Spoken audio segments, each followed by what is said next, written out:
مکہ مکرمہ اور مدینہ منورہ میں رمضان المبارک کا مہینہ ایک خاص روحانی کیفیت لے کر آتا ہے جسے الفاظ میں مکمل طور پر بیان کرنا آسان نہیں۔ جیسے ہی شعبان کا مہینہ اختتام کے قریب پہنچتا ہے، دونوں مقدس شہروں کی فضا میں ایک عجیب سا سکون، وقار اور انتظار کی کیفیت پیدا ہو جاتی ہے۔ جب رمضان کا چاند نظر آتا ہے تو مسجد الحرام اور مسجد نبوی صلی اللہ علیہ وسلم کے میناروں سے خوشی اور شکر کے جذبات دلوں میں موجزن ہو جاتے ہیں۔ یہاں کے لوگ سحری کے وقت بہت اہتمام کرتے ہیں۔ رات کے آخری پہر گلیوں میں ہلکی ہلکی روشنی، گھروں میں تلاوت قرآن کی آوازیں اور دعاؤں کی سرگوشیاں سنائی دیتی ہیں۔ لوگ سحری میں سادہ مگر بابرکت غذا کھاتے ہیں، جیسے کھجوریں، روٹی، انڈے، چاول یا ہلکی سبزی، اور زیادہ سے زیادہ پانی پینے کی کوشش کرتے ہیں تاکہ روزہ آسانی سے گزرے۔ سحری کے اختتام پر اذان فجر کی آواز گونجتی ہے تو ہر شخص ادب اور خاموشی کے ساتھ کھانے پینے سے رک جاتا ہے اور نماز کے لیے تیار ہو جاتا ہے۔ فجر کی نماز کے بعد اکثر لوگ مسجد حرام یا مسجد نبوی میں بیٹھ کر تلاوت قرآن کرتے ہیں، ذکر اذکار میں مشغول رہتے ہیں یا آرام کے لیے اپنے گھروں کو لوٹ جاتے ہیں۔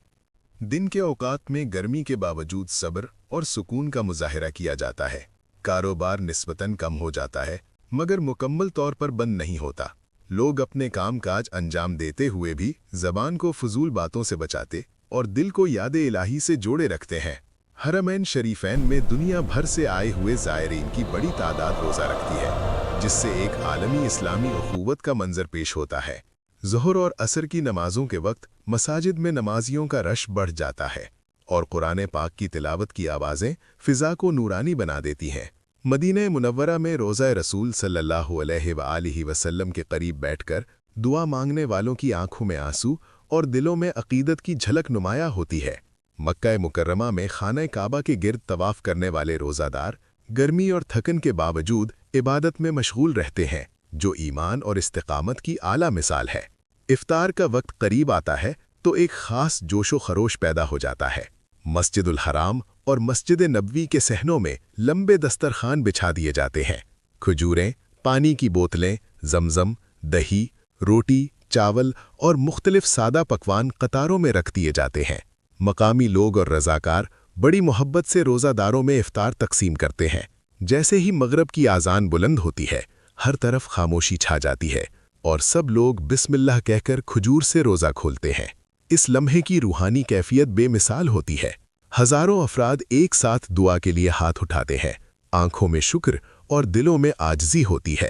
افطار کے بعد مغرب کی نماز باجماعت ادا کی جاتی ہے، پھر کچھ لوگ مختصر کھانا کھاتے ہیں جبکہ اکثر عبادت میں مشغول رہتے ہیں۔ رات کے وقت تراویح کی نماز کا اہتمام انتہائی شاندار انداز میں کیا جاتا ہے۔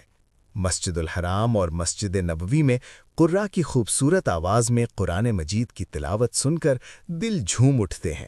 نمازی خشوع و خضوع کے ساتھ قیام کرتے ہیں اور پورا ماحول روحانیت سے بھر جاتا ہے۔ بعض اوقات آنسوؤں کی ہلکی ہلکی آوازیں بھی سنائی دیتی ہیں جب آیات رحمت اور آیات مغفرت پڑھی جاتی ہیں۔ رمضان کے آخری عشرے میں عبادت کا جذبہ مزید بڑھ جاتا ہے۔ لوگ اعتکاف میں بیٹھتے ہیں، راتوں کو جاگ کر نوافل ادا کرتے ہیں اور لیلۃ القدر کی تلاش میں مصروف رہتے ہیں۔ ان مقدس شہروں میں روزہ رکھنا اور افطار کرنا صرف بھوک اور پیاس برداشت کرنے کا نام نہیں، بلکہ یہ مکمل روحانی تربیت، صبر، شکر اور اللہ سے قرب حاصل کرنے کا ذریعہ ہے۔ مکہ اور مدینہ کی فضاؤں میں رمضان کا ہر لمحہ ایمان کو تازگی بخشتا ہے اور دل کو ایک نئی روشنی عطا کرتا ہے جو زندگی بھر انسان کے ساتھ رہتی ہے۔